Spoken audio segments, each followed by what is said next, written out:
Hello everyone, my name is Amir Reza. I'm an undergraduate student of electrical engineering at the University of Tabriz, and I have a distinct pleasure of presenting our project for you. So our project was a possible effect of trial history on decision making, and we worked on a timeless dataset, which I assume you're pretty familiar with. Okay, first a bit of background. Decisions that we take in our everyday lives are affected by a vast majority of things. That makes it tricky to really assess the strategies that guide us through these decisions. One of the main strategies that people have been talking about for a long time is win, stay, lose, switch, which basically states that if I use a strategy and succeed, I have a tendency to repeat that, and if I fail, I want to change it. So our question was, if the trial history has an effect on choosing a strategy for decision making for our animal. So basically we were asking if the trial history affects the decision of the mouse.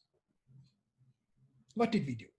We loaded data on Colab, created a data frame with our relevant features, and started categorizing and visualizing the stuff, attempted implementing GLMMs on Python using some particular libraries, and we weren't really able to do that properly, so we switched to MATLAB to get a bit faster. So, what did we get? As you see here, it's clear that win switch is the dominant strategy for our animals. That's a bit shocking. So we tried the analysis animal by animal, and we found that every animal is basically doing the same thing, and it's disappointing again. So we excluded the trials that had no stimulus or the mouse didn't react.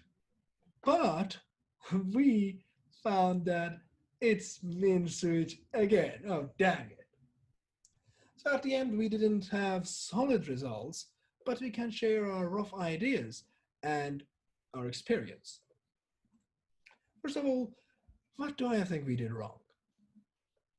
We basically rushed to do modeling. This caused us time and information. This rush caused us misunderstanding the experiment.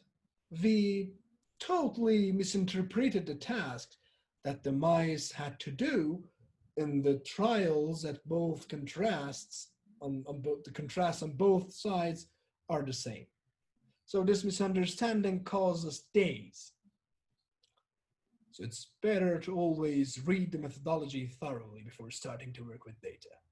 We didn't have proper visualizations, and that makes things harder. We didn't start with simpler approaches.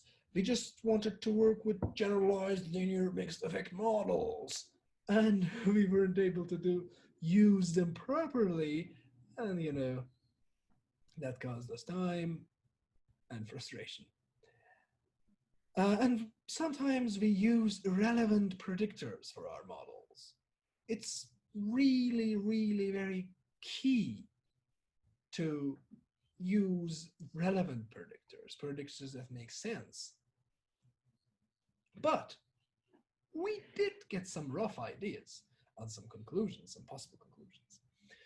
We did use these models, but we effectively worked on these three because these are too hard to interpret because of huge amount of interaction terms. Looking at these models and this AIC, BIC terms here, we see that for the first model, which is the simplest, it's the best. So we may conclude that the trial history has no significant effect on a task that is learned beforehand. And we had two conditions here. One of them being no stimulus, which the animal had to stand still, and the other being the contrast on both sides be similar, where the animal could rotate the wheel in any direction and has a 50% chance of winning the award. So this is stochasticity. Maybe that makes stuff hard to describe with this win, stay, lose, shift models. We want to investigate these more. So in our future works, we want to address these matters in a more organized manner and maybe investigate neural data causing this. Thank you for attention. I hope you enjoyed it. Bye.